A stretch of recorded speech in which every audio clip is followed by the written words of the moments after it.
Olá, gente linda que me segue, tudo bem com vocês? Vim aqui me manifestar um pouquinho sobre a prova da ordem, né?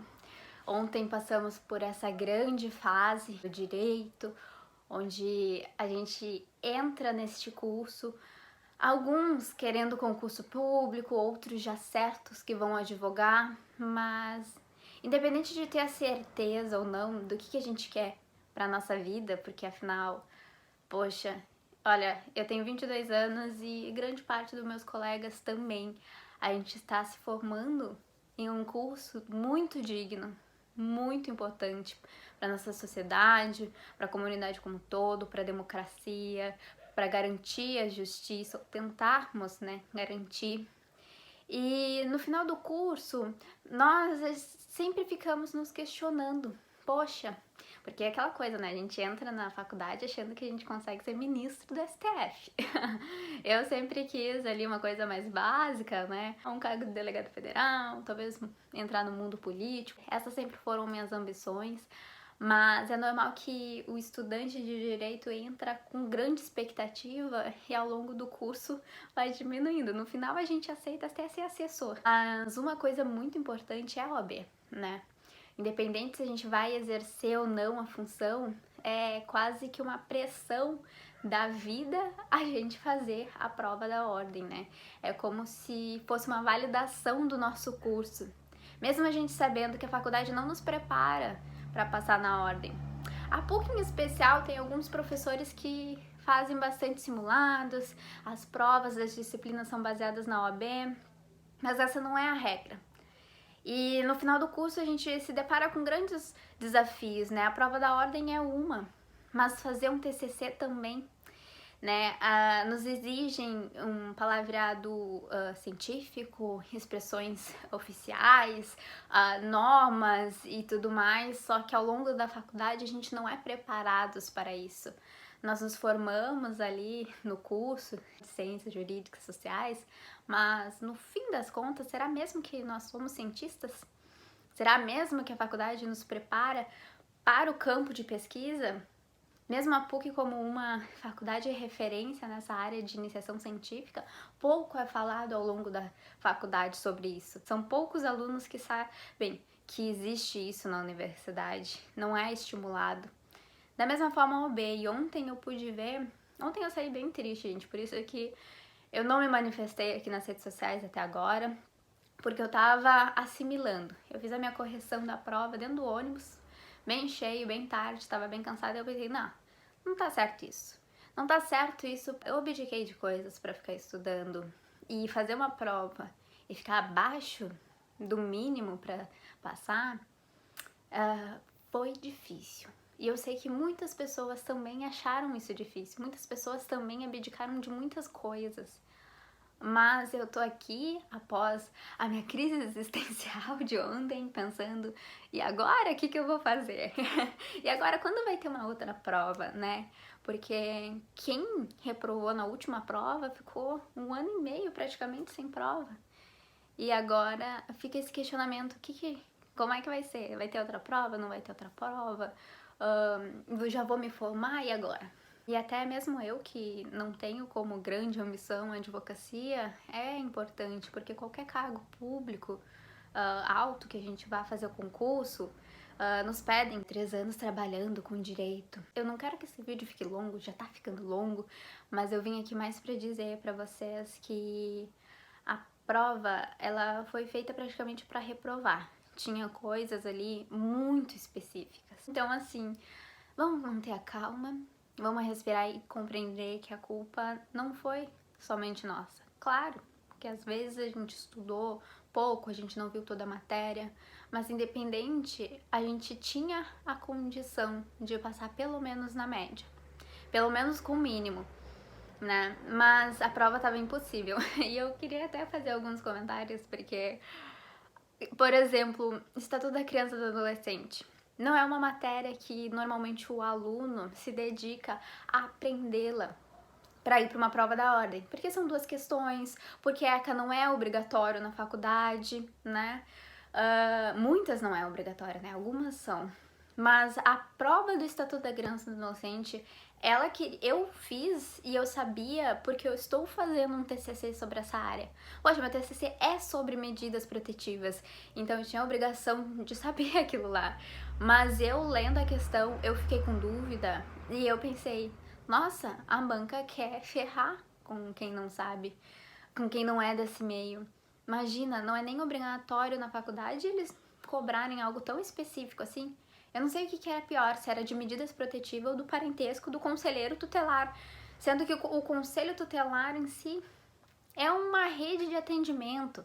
O direito ele não vai meter o bedelho ali no conselho tutelar assim, incisivamente. Aliás, se a prova é da ordem de advogados, por que cobrar o ECA?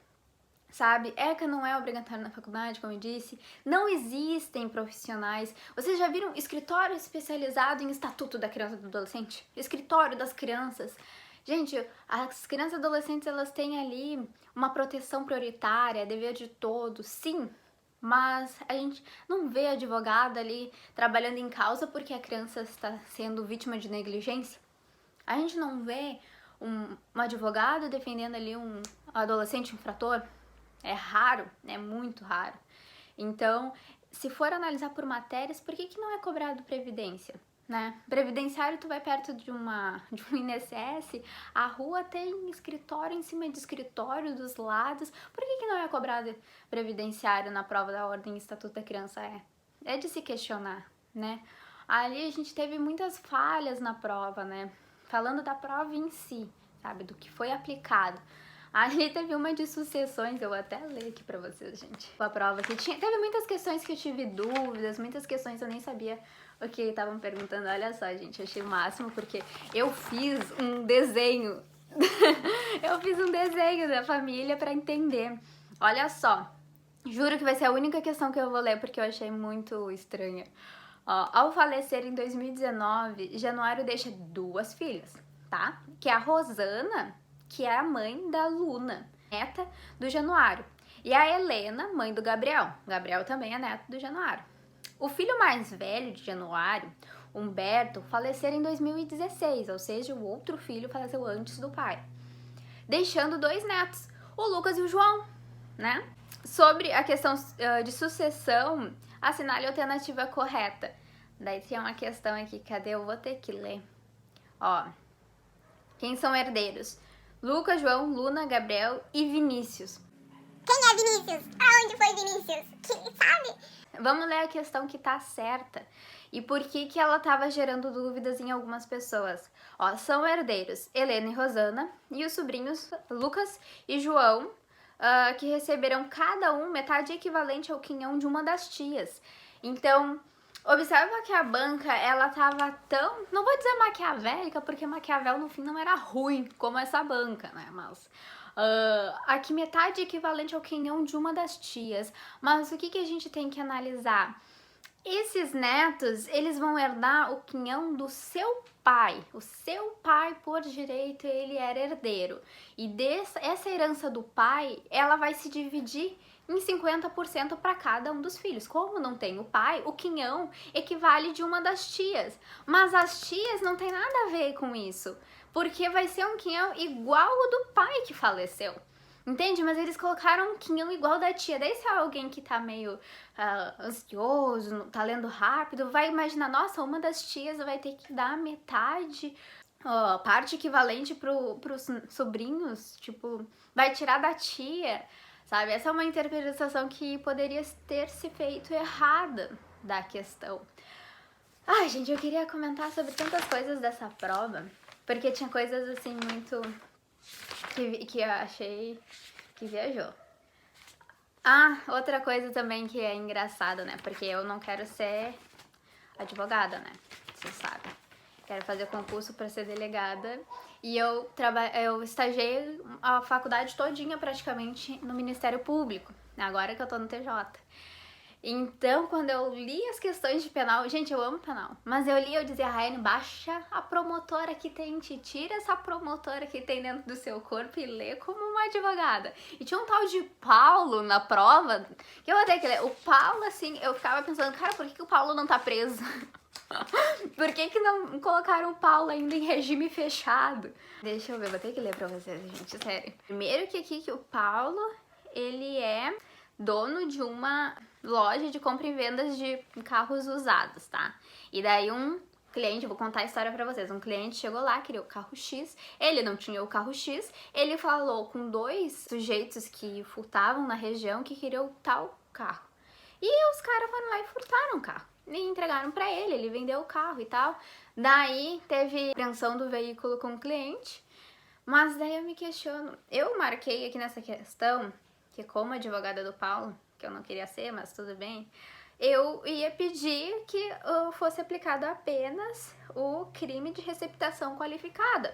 Porque, poxa, o Paulo, ele vendeu o veículo que sabia ser produto de crime. Ele vendeu, ele tinha consciência que o carro era furtado. Então, pra mim, é muito complicado eu aceitar que o Paulo vai ser denunciado apenas pelo furto qualificado, porque ele vendeu. O furto é subtrair, apenas subtrair. A receptação é vender, alienar. Então, eu não consigo visualizar por que não vai ser receptação. E depois o Paulo foi com a Júlia e foram passar o aniversário de 1 ano de casamento em Portugal. E ele lesiona levemente a Júlia e volta pro Brasil e liga pro seu advogado, no caso da prova eu, pra perguntar, né, o que poderia acontecer. Essa questão até que eu acertei, ó, que poderia ser aplicada diante do retorno de Paulo ao Brasil, independente do retorno da Júlia e a sua manifestação de vontade sobre o interesse de ver o Paulo responsabilizado. Então, o Paulo, além de incentivar o furto, ser receptador, ele ainda bate mulher. Eu queria prender o Paulo. Mas, né, a gente tá fazendo a prova pra ser advogado, né? Então a gente aceita. Tinha outra questão que falava do Paulo. Aqui em cima, ó, que o Paulo, em razão de discussão de futebol, cara, efetua disparo de arma de fogo contra Armando. E o Armando morre. Mas o Armando morre não por causa dos tiros de Paulo, mas porque ele foi no hospital e o médico tava em greve e não quis atender. E essa questão, inclusive, gente, é anulável, viu? Eu vi, segundo o pessoal ali do Damásio, do curso Damásio, ela é anulável, essa questão. Eu marquei errado. Gente, eu só sei que não tô muito aceitando isso, mas a gente tem que aceitar, a gente tem que estar positivo. Porque, de fato, a prova tava muito difícil, eu tô vendo muitas manifestações de cursinhos dizendo que era uma prova pra ajudar o pessoal, e é engraçado porque eu imaginava que a prova desse ano, ela ia vir pra ajudar, porque, poxa, foi 220 mil inscritos.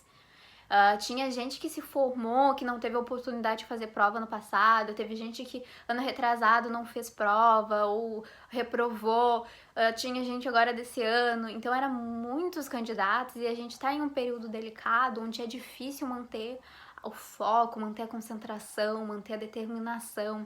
Aqui em casa, por exemplo, não sei como ninguém gritou, mas normalmente vocês escutam nos meus vídeos aqui nesse cenário, ou meu irmão gritando por causa de joguinho, ou a minha irmãzinha gritando, caminhão passando na rua, arrebentando os fios da internet.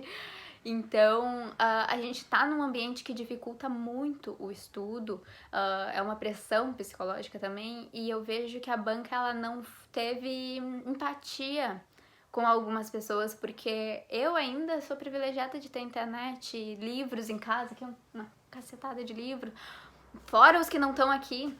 Então, eu sei que eu tenho esse privilégio, tenho o privilégio de poder ir na PUC pegar alguns livros, sabe? Mas e quem não tem, sabe? E quem tá estudando com um livro atrasado? E ainda eu digo que eu sou privilegiada, assim, sendo muito otimista, porque assim, tô me formando por causa do FIES, vocês conhecem a minha história um pouco, né? Que eu comentei na época de campanha. Sem o financiamento, eu não teria cursado direito. Agora eu me formo, não tenho nem perspectiva de profissão. E o banco já começa a me cobrar também, né? Isso é muito bacana. Do financiamento é que uma hora tu tem que pagar. E eu não tinha, assim, condição de comprar um cursinho. Vamos estudar, assim, direito. Não, eu estudei nem tá aqui. Mas eu tenho um livrão da Saraiva.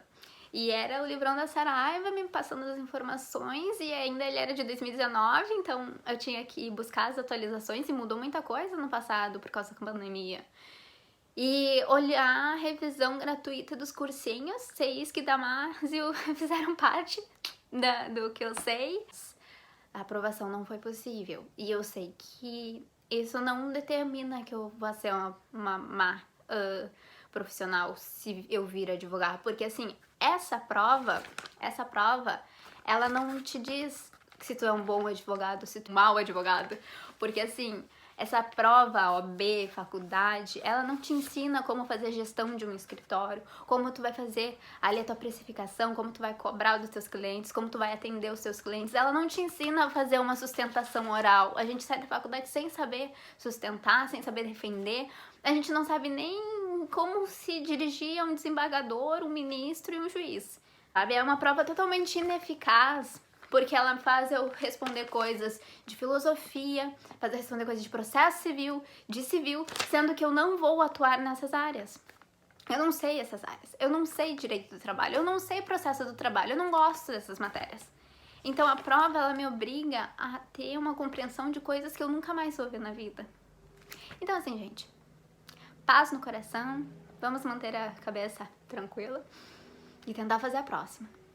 E rezar que a banca esteja menos raivosa, porque os estudantes não mereciam ter passado por isso. Gente, comenta aqui pra mim o que vocês acharam desse vídeo longo, tá?